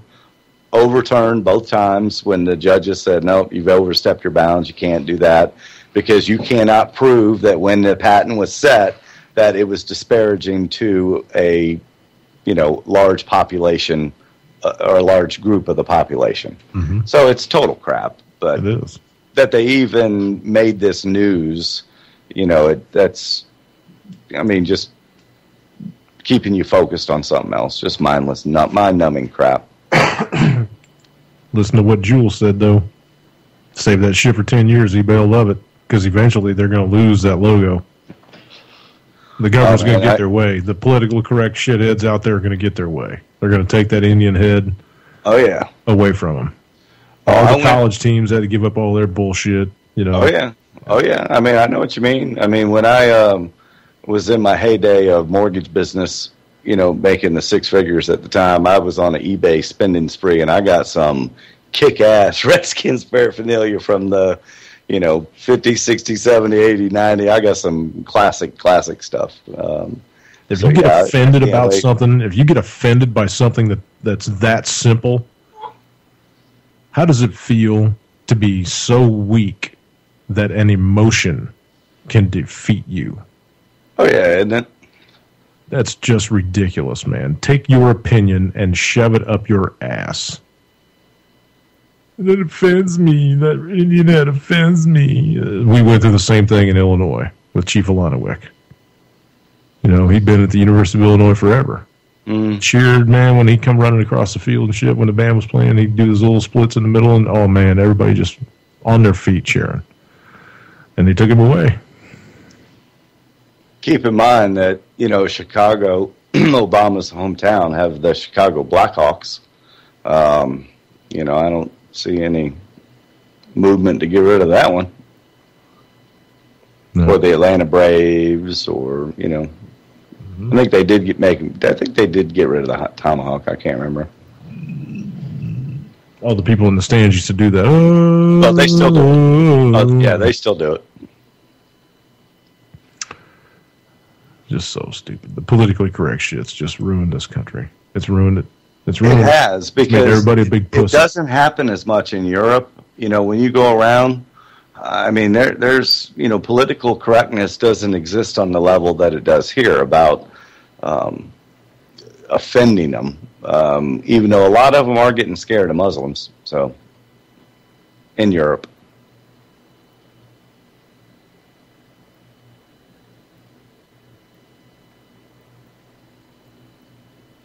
What in the hell?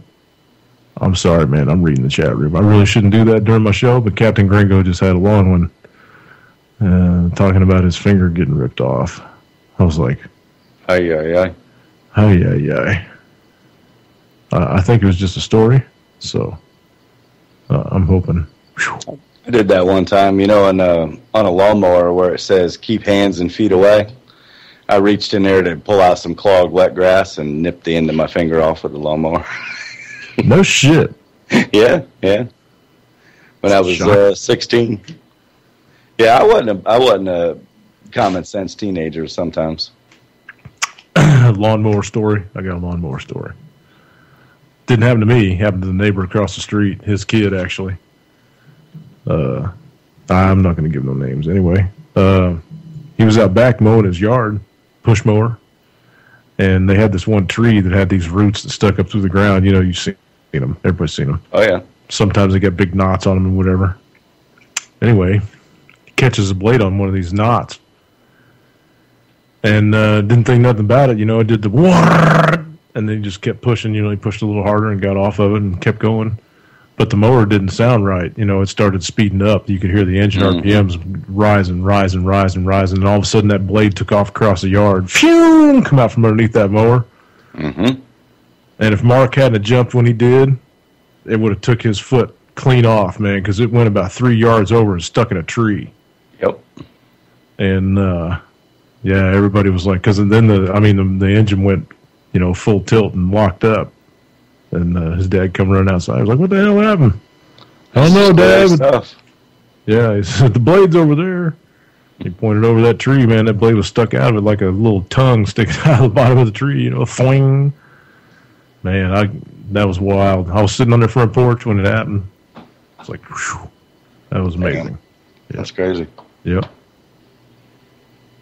And I've seen kids get hurt with mowers bad. Falling off of riders and stuff and getting run over by, you know, pull behinds and shit. And, you know, it's amazing how stupid people can be sometimes. Mm-hmm.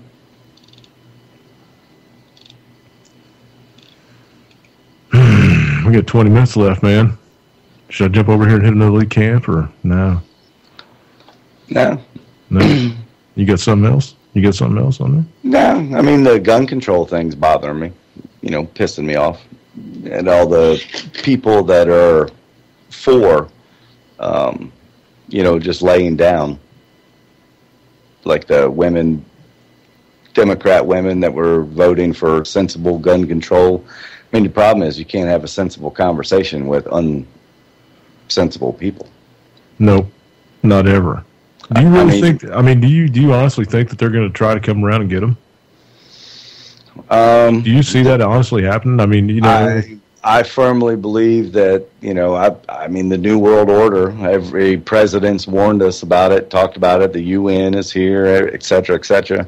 I don't think that they could pull off their heist without a gun grab like China, Germany, Ghana, and any other country that the government disarmed their people. So they're running out of time. I mean, they're really, really, really trying. But they're going to need a bigger shock value the next time, with their false flag. A lot of people are buying into the Sandy Hook one anymore because there's so much stuff coming out of it. So they need a bigger shock value one.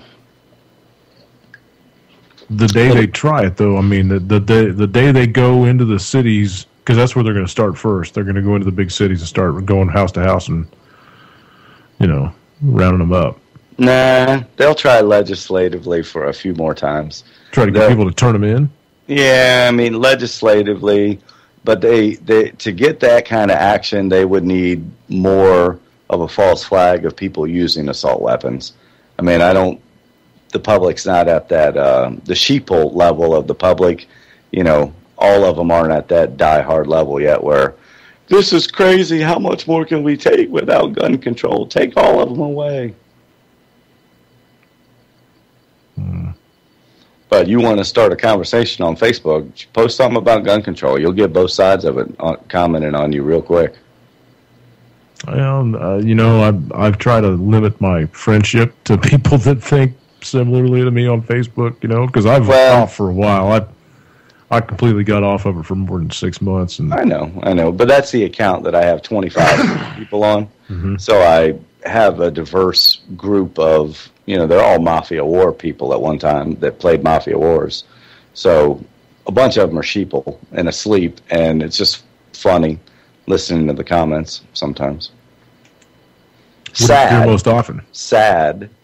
Guns are evil. Guns kill people. No, and I've said it before, just the left-right paradigm that people really think exists where, you've got your Obama haters and they love Bush and everything Republican, then you've got your Republican haters that are pro-Obama, and I think Mike could have done better, but, he's still a Democrat, so I'd vote for him.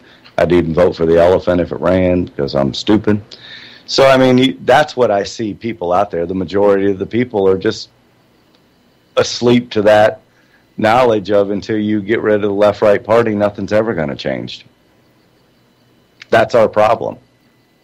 At the core, that's our problem. The two-party system. You got to admit it. But what if it goes to the three-party system? It needs to be a no-party system. Right. It needs to be a no-party system like you talk about all the time. Well, yeah, but I mean, if you say the word anarchy to anybody, they freak the F out. And it's 50 governors, 50 governors. You really want to go to 50 independent states, 50 independent countries. No, break it into, it's already 6 different regions by itself. I mean, you've got groups of states that are so similar that they might as well be one. So that's a particular area, if you will. I mean, if we already know it's not working the way that it is working, so why not try something else? But as you have people opposed to change, I've got to have a leader. I've got to have somebody telling me what to do. I'm on welfare. I need a federal government. I'm retired. I need my Social Security. It ain't going to be there. Well, we know that. It ain't going to be there for me or you, but it's going to be there for the next 20 years. You sure? You sure about that? Well, I'm not sure about anything, but the chances of Social Security staying around or being able to be able to pay Social Security is a lot more secure than other forms. Oh, man. I just found out that Ernest Borgnine died tonight, a little while ago, in L.A., 95 years old. Ernest Borgnine. He was one of my favorite actors. Oh, yeah, all the World War II movies are The Dirty Dozen, all that. Oh, man, my God. He's classic. Him and Lee Marvin were such a team in World War II flicks. Yep. Then wasn't he on McHale's Navy or something like that, or Yep. one of those? Was that what it is? Yep. Yeah.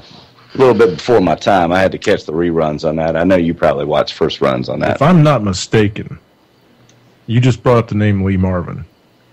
If I'm not mistaken, he is buried in Arlington. Probably. And a lot of people bitch about why is an actor buried at Arlington. Well, he was a real World War II hero. That's right. He was a Marine. Yeah. He ran up one of the hills on Iwo Jima, if I'm not mistaken. And I think all you got to do is be a veteran, don't you? Or do you have to be highly decorated? I don't have a clue. I thought you just had to be a veteran.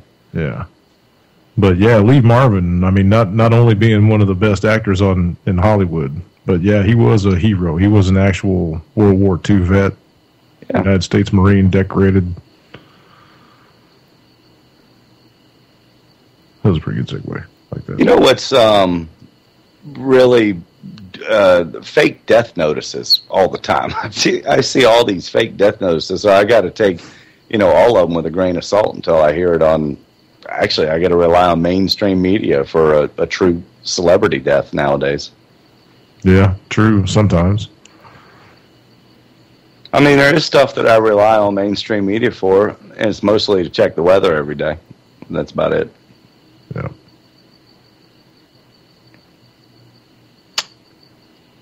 Huh. Here's one from Police to Police. The Free Thought Project. Yeah, we still got a few minutes left, yeah? And this show is dying. Jared and Amanda Miller, who were banished from the Bunkerville by supporters of Cliven Bundy, had worked as informants for the Nevada law enforcement agencies. After the Millers murdered 3 people, Las Vegas Metro officers Alan Beck, Igor Salado, and Joseph Wilcox, an armed citizen who heroically tried to stop the rampage, their former handlers claimed that they were unaware of the couple's anti-police sentiments. That claim is difficult to give credit, given that Jared Miller had a lengthy criminal record and the fact that the couple had made itself very prominent in protests associated with the Occupy Wall Street movement. Jared Miller, who was mired in the probation system because of narcotics convictions, was precisely the kind of person whose vulnerabilities made him valuable as an informant and provocateur. The Millers were among many hundreds of people who traveled to Bunkerville, Nevada to support the rancher Cliven Bundy. We all know that, blah, blah, blah, blah, blah. Predictably, following the couple's subsequent killing spree, critics of Cliven Bundy claimed that the rancher, his supporters, and the entire insurrection movement shared collective responsibility for that crime. Honest people who aren't imprisoned in collectivist ideology would recognize that rather than being radicalized by so-called anti-government extremists, Jared Miller is more probably seen as a living example of blowback in the government's war on drugs. Which is probably true.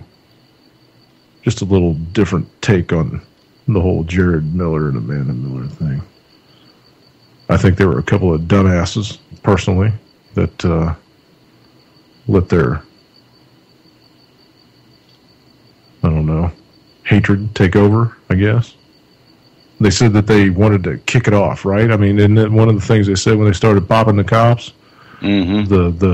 The revolution starts. Yeah, the revolution starts now. Whoops.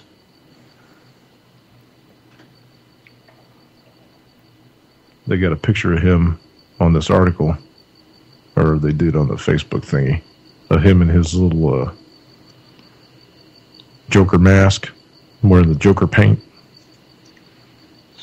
looking like a dumb shit, and standing in front of an American flag that looks like they just bought it from Infowars.com. It's still got all the creases in it.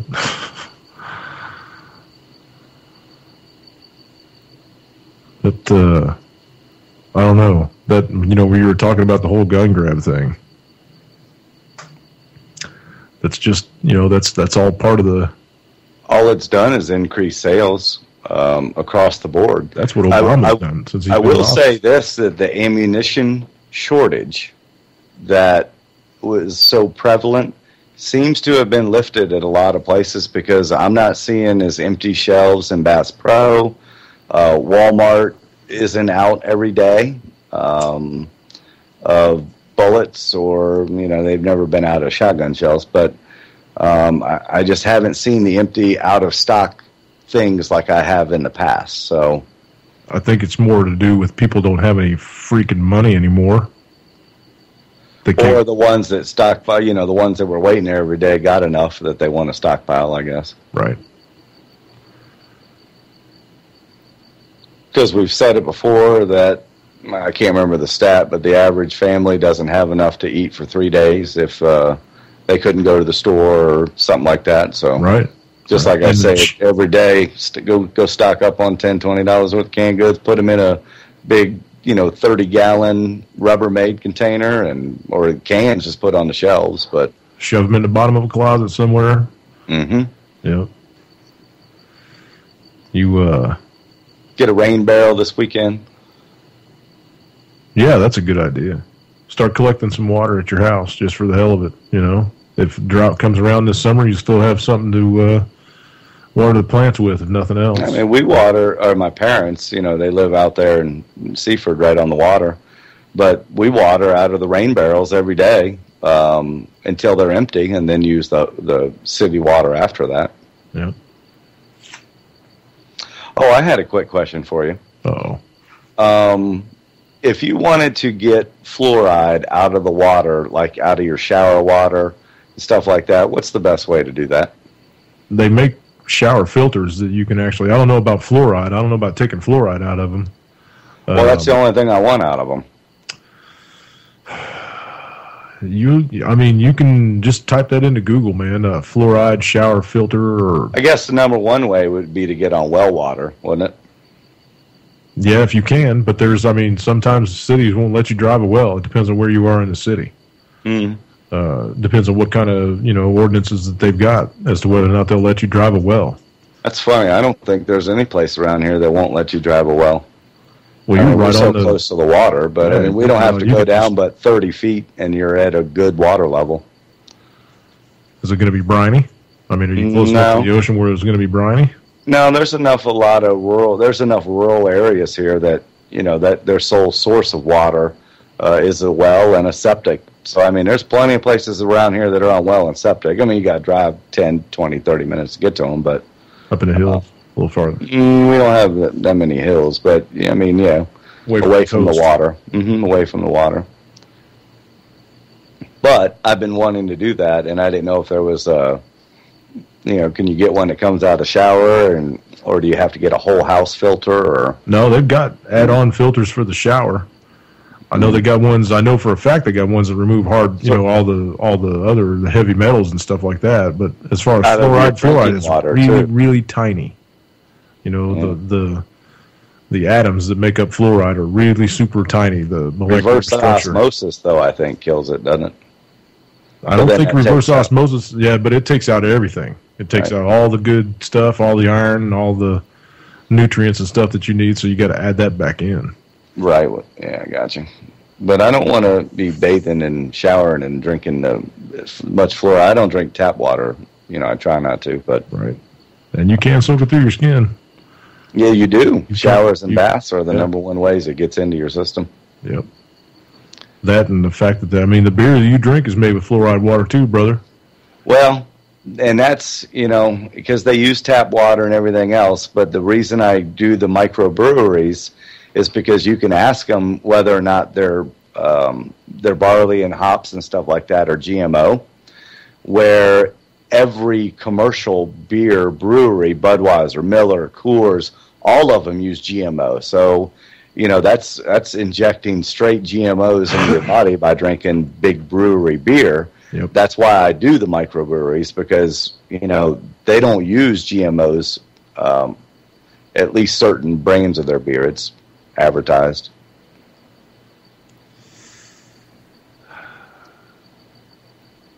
Unless you grow it yourself or make it yourself, I wouldn't trust it. 100% certain. Yeah, you're right. Yeah. Unless, if you know the farmer or whatever, you go into farmers markets or whatever, and you meet those people and talk to them or stuff. You can grow to trust people like that. But yeah, they usually walk into the store, all their stuff too. Yeah. There's one place down here. Actually, there's a couple places. One of them called Nature's Way, and one of them called the Truck Patch. and they grow all heirloom stuff, and that's all they put on their shelves. And you go in and talk to the people, and you can tell that they're living it. You know what I mean? These people are living it.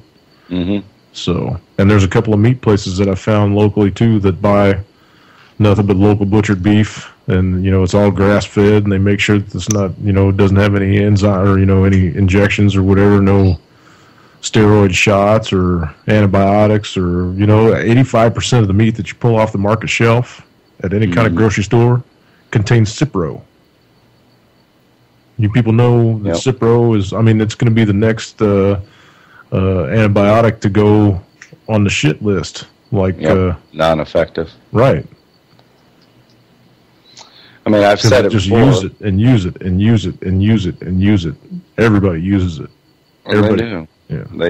They diagnose it for everything. But I've said it before on the memes on Facebook. You stop and buy groceries or your produce at Walmart or something like that. You're not really helping out the local guy. No. Or you go to a farmer's market and you buy from local groceries and stuff like that. You're paying for rent or a mortgage. You're paying for karate lessons. You're paying for sponsorships of baseball teams or whatever. You're keeping your money in the local. So buy local. Right. Do everything local that you can. If you can. I hate Walmart. Don't go to Walmart if you don't have to. Even people in this town don't go to Walmart unless they have to. I don't unless I have to. Corporatism. Oh, we've got corporatism, cronyism, sponsorism. If all the senators had to wear jackets like race car drivers on who sponsored them, we'd make our job a whole lot easier. Yep. And too many of them been in there for too long. Too many years, man. Yeah, it's not a retirement home. If you've been in there before the internet, get the hell out. Yeah. When you retire, you're going to go out on the talk circuit and make $50,000 or $60,000 a month, running your yap at some college, talking to kids that don't give a shit about you. So just go home for a while. Let some new blood flow through there, man. Let's see if we can make some changes. Run out of time. Yeah, the public education system isn't helping. It is just indoctrination into accepting authority blindly and not questioning. That's all it's doesn't educate shit. Indoctrination nowadays. Oh, man. Start your own company. You don't Last need 60 seconds, that. Man. What do you want to say? Live, laugh, love. That's all you can do. You people need to pay attention to the earth. You need to watch what the earth is saying. It's talking to us. It's going to get serious pretty quick. I'm not kidding. Probably going to do a show on it here shortly. Earth changes. That'd be good. Tectonic stuff. Volcanoes and shit. Pay attention. Anti-Media Radio is coming up next. Nick Burnaby. UCY.TV. Peace, people.